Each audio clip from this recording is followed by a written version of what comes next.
Habacuc, chapitre 1. Oracle révélé à Habacuc, le prophète. Jusqu'à quand, ô Éternel? J'ai crié, et tu n'écoutes pas. J'ai crié vers toi à la violence, et tu ne secours pas.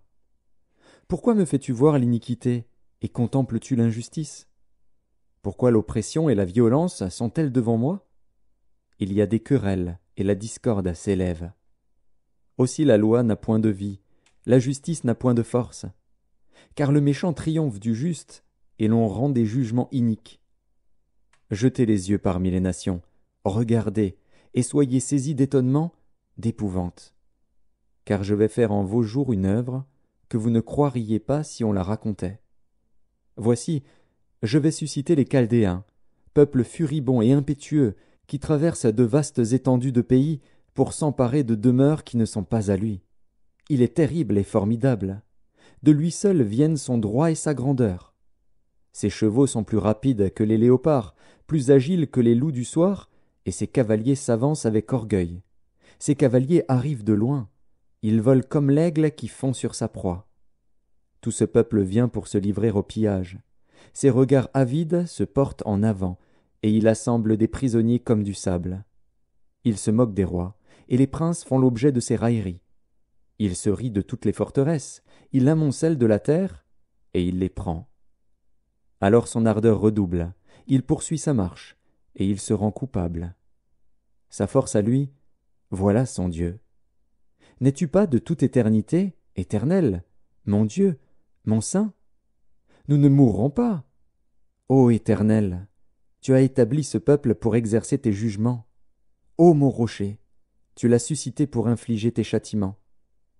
Tes yeux sont trop purs pour voir le mal, et tu ne peux pas regarder l'iniquité. Pourquoi regarderais-tu les perfides, et te tairais-tu, quand le méchant dévore celui qui est plus juste que lui? Traiterais-tu l'homme comme les poissons de la mer, comme le reptile qui n'a point de maître? Il les fait tous monter avec l'hameçon, il les attire dans son filet, il les assemble dans ses rets. Aussi est-il dans la joie et dans l'allégresse. C'est pourquoi il sacrifie à son filet, il offre de l'encens à ses rets. Car par eux sa portion est grasse, et sa nourriture succulente. Videra-t-il pour cela son filet, et toujours égorgera-t-il sans pitié les nations?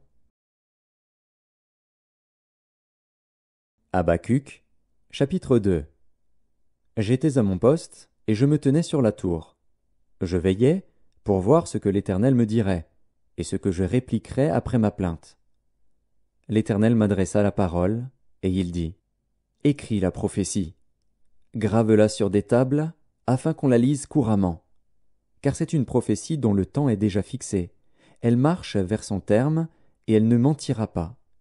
Si elle tarde, attends-la, car elle s'accomplira certainement. Voici, son âme s'est enflée, elle n'est pas droite en lui. Mais le juste vivra par sa foi. Pareil à celui qui est ivre et arrogant, l'orgueilleux ne demeure pas tranquille. Il élargit sa bouche comme le séjour des morts, il est insatiable comme la mort. Il attire à lui toutes les nations, il assemble auprès de lui tous les peuples. Ne sera-t-il pas pour tous un sujet de sarcasme, de raillerie et d'énigme? On dira, malheur à celui qui accumule ce qui n'est pas à lui. Jusques à quand? Malheur à celui qui augmente le fardeau de ses dettes. Tes créanciers ne se lèveront-ils pas soudain? Tes oppresseurs ne se réveilleront-ils pas? Et tu deviendras leur proie. Parce que tu as pillé beaucoup de nations, tout le reste des peuples te pillera. Car tu as répandu le sang des hommes, tu as commis des violences dans le pays contre la ville et tous ses habitants. Malheur à celui qui amasse pour sa maison des gains iniques, afin de placer son nid dans un lieu élevé pour se garantir de la main du malheur. C'est l'opprobre de ta maison que tu as résolu, en détruisant des peuples nombreux, et c'est contre toi-même que tu as péché. Car la pierre crie du milieu de la muraille, et le bois qui lie la charpente lui répond. Malheur à celui qui bâtit une ville avec le sang, qui fonde une ville avec l'iniquité. Voici, quand l'Éternel des armées l'a résolu, les peuples travaillent pour le feu, les nations se fatiguent en vain. Car la terre sera remplie de la connaissance de la gloire de l'Éternel, comme le fond de la mer par les eaux qui le couvrent.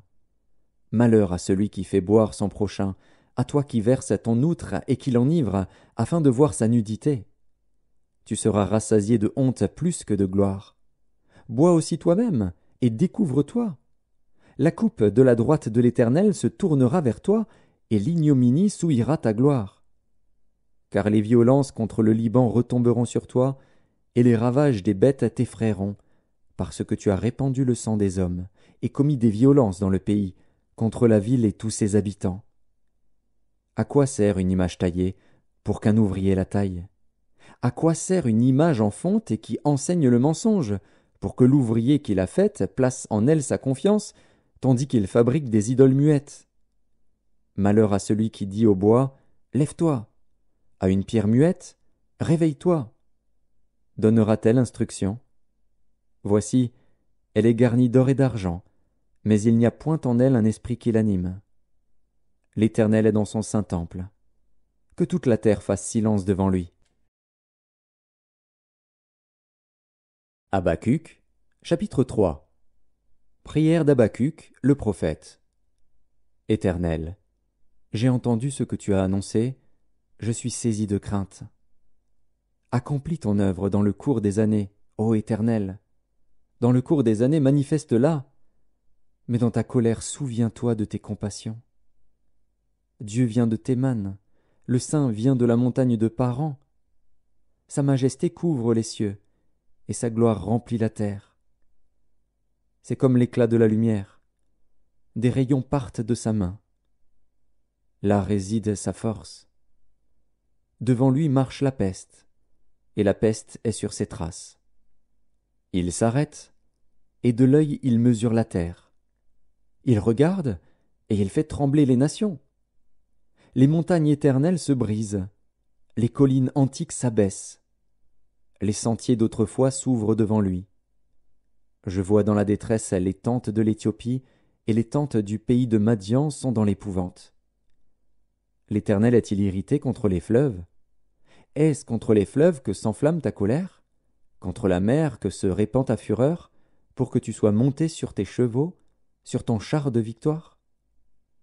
Ton arc est mis à nu. Les malédictions sont les traits de ta parole.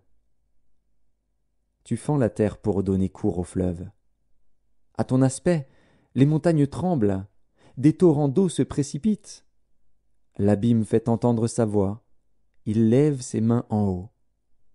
Le soleil et la lune s'arrêtent dans leur demeure, à la lumière de tes flèches qui partent, à la clarté de ta lance qui brille. Tu parcours la terre dans ta fureur, tu écrases les nations dans ta colère. Tu sors pour délivrer ton peuple, pour délivrer ton oint. Tu brises le faîte de la maison du méchant, tu la détruis de fond en comble. Tu perces de tes traits la tête de ses chefs, qui se précipitent comme la tempête pour me disperser, poussant des cris de joie, comme s'ils dévoraient déjà le malheureux dans leur repère. Avec tes chevaux tu foules la mer, la boue des grandes eaux. J'ai entendu, et mes entrailles sont émues.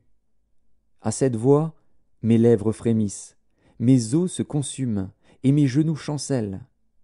En silence je dois attendre le jour de la détresse, le jour où l'oppresseur marchera contre le peuple.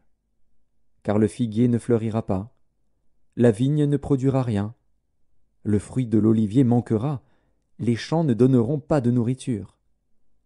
Les brebis disparaîtront du pâturage, et il n'y aura plus de bœufs dans les étables. Toutefois, je veux me réjouir en l'Éternel, je veux me réjouir dans le Dieu de mon salut. L'Éternel, le Seigneur, est ma force. Il rend mes pieds semblables à ceux des biches, et il me fait marcher sur mes lieux élevés. Au chef des chantres, avec instrument à cordes,